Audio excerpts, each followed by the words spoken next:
امثال کی کتاب، جن کے پاس خدا کا کلام ہے وہ دیکھیں امثال کی کتاب، اس کا 21واں باب اور اس کی 31ویں آیت۔ جنگ کے دن کے لیے گھوڑا تو تیار کیا جاتا ہے، لیکن فتح یابی خداوند کی طرف سے ہے۔ خداوند کے پاک کلام کے پڑھے، سنے اور سمجھے جانے پر خدا کی خاص برکت ہو۔ سب کہیں خداوند کا شکر ہو۔ جی میرے عزیزو، یہ حوالہ جو ہم نے پڑھا ہے خدا کے کلام میں سے، یہاں پر خدا کا بندہ سلیمان کہتا ہے، کیونکہ سلیمان سے بڑھ کر ہمیں نہ تو دولت، نہ عزت، نہ شہرت کسی دوسرے شخص کے اندر نظر آتی ہے۔ اس کے بارے میں لکھا گیا ہے کہ یہ دولت میں رچ مین تھا، یہ ایک امیر ترین شخص تھا، لیکن وہ کہتا ہے کہ جنگ کے دن کے لیے گھوڑا تو تیار کیا جاتا ہے، لیکن فتح یابی خداوند کی طرف سے ہے۔ اب آپ مسیح تو بن گئے، بپتسمہ تو آپ نے لے لیا، اب گھوڑا تیار ہو چکا ہے، جنگ کے لیے سب کچھ ٹھیک ہے، لیکن کیا آپ نے جب جنگ کے لیے نکلنا ہے تو فتح یابی آپ کس پر ٹرسٹ کر رہے ہیں؟ کہ میرے پاس زبردست گھوڑا ہے، میرے پاس نیزے اچھے ہیں، میرے پاس تلوار اچھی ہے، میرے پاس بہت کچھ اچھا ہے، تو اس کا مطلب ہے کہ آپ ٹرسٹ کس پر کر رہے ہیں؟ اپنے گھوڑے پر، اپنی طاقت پر، اپنے روپے پیسے پر، اپنی ول پاور پر، اپنی بیوٹی پر، اپنی ایجوکیشن پر۔ ارے سن، میں تجھے کہنا چاہتا ہوں، خدا کا کلام سلیمان یہ کہتا ہے کہ جنگ کے لیے گھوڑا تو تیار کر لیا جاتا ہے، لیکن وہ کہتا ہے فتح یابی، کامیابی، راست بازی یہ ہمیں خدا پر ٹرسٹ کر کے آتی ہے۔ کس پر کرتی ہے؟ جب ہم خدا پر بھروسہ کرتے ہیں، جب ہم لشکروں کے خدا پر بھروسہ کرتے ہیں۔ داؤد کیا کہتا ہے؟ کہتا ہے کسی کو تو اپنے گھوڑوں پر اور کسی کو اپنے رتھوں پر بھروسہ ہے۔ آج میرے عزیزو، بہت سارے لوگ اپنے گھوڑوں پر، اپنے رتھوں پر تو وہ بھروسہ کرتے ہیں، لیکن وہ کبھی بھی خدا کے کلام پر بھروسہ نہیں کرتے ہیں۔ وہ کبھی بھی چرچ میں سنے گئے پیغام پر اور پاسٹر کی دعا پر سم ٹائم وہ یقین نہیں رکھتے، اور وہ ڈاکٹر پر تو وہ 1000 کی دوائی پر تو یقین رکھتے ہیں، لیکن کبھی وہ اس سادہ پیغام پر ایمان نہیں رکھتے۔ اس لیے میں آپ کو کہہ رہا ہوں، آپ نے کامیاب زندگی گزارنی ہے یا فتح مند زندگی گزارنی ہے؟ کیونکہ آج جو ٹاپک میں نے چنا تھا، دا وکٹرس کرسچن لائف، فتح مند مسیحی زندگی۔ میں جو اپنے لیے دعا کر رہا ہوں وہ یہی کر رہا ہوں، خدا اب میں نے کامیاب ہونے کے لیے نہیں، کیونکہ کامیاب تو نے مجھے کر دیا ہے۔ 2000 سال پہلے تو نے صلیب پر میری مصیبتیں، میرے دکھ، میری پریشانیاں، میرے گناہ تو نے صلیب پر کھینچ لیے تھے۔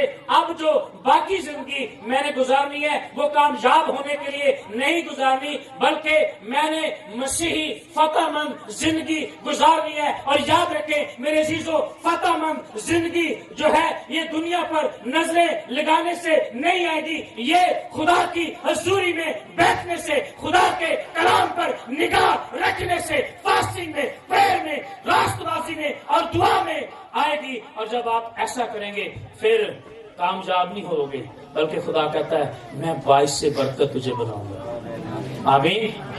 آج ہم صرف اس لیے اسٹرگل کر رہے ہیں، اس لیے محنت کر رہے ہیں، اس لیے ڈبل ڈیوٹی کرتے ہیں، اس لیے ہم ساری رات کام کرتے ہیں، سارا دن کام کرتے ہیں۔ کامیاب ہو جائیے، کامیاب ہو جائیے۔ لیکن سنیں، آئے میرے ساتھ ایک حوالہ دیکھیں، پہلا سیموئیل اس کا 2 باب۔ سنیں، بڑے غور سے آپ نے سننا ہے پلیز۔ پہلا سیموئیل اس کا 2 باب اور اس کی 8ویں اور 9ویں آیت پر ہم غور کریں گے۔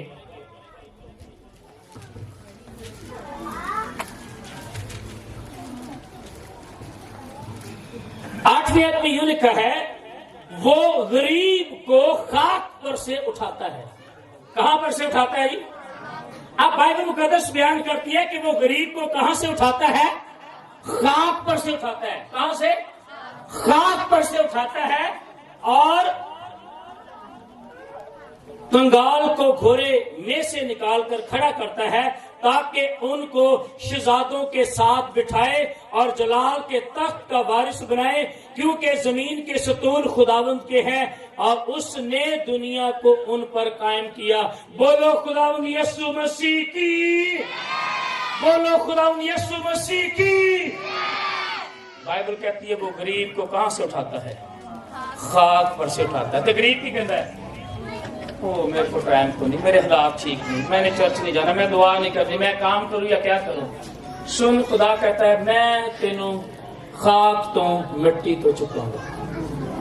اور بٹھائے گا کہاں پر؟ شہزادوں کے ساتھ. آمین.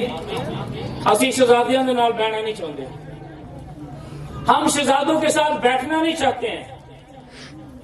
اور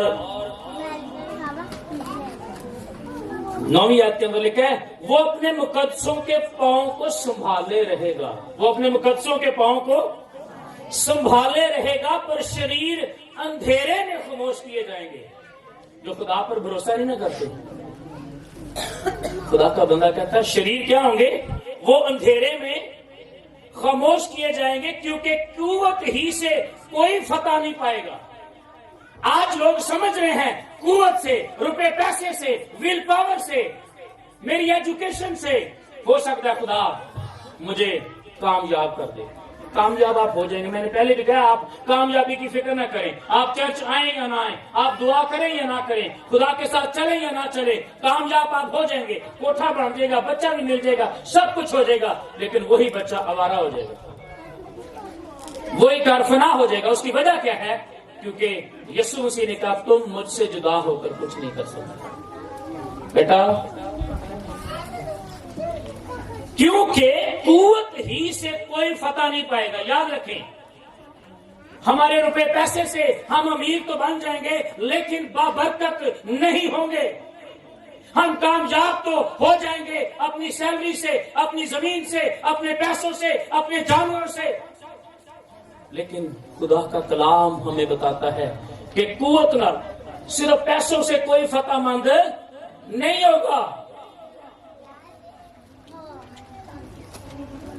جو خداوند سے جھگڑتے ہیں، آج بہت سارے لوگ خداوند سے جھگڑ رہے ہیں، خدا کے خادموں سے جھگڑ رہے ہیں، چرچز کے ساتھ ان کی مخالفت. لیکن کلام کہتا ہے جو خداوند سے جھگڑتے ہیں وہ ٹکڑے ٹکڑے کر دیے جائیں گے. کیا کر دیے جائیں گے؟ میں آپ کو کہنا چاہتا ہوں بہت سارے لوگ مسیحیت کو ختم کرنا چاہتے ہیں، مسیحیت کو مٹانا چاہتے تھے، لیکن آج وہ نظر نہیں آتے ہیں، وہ خود مٹ گئے.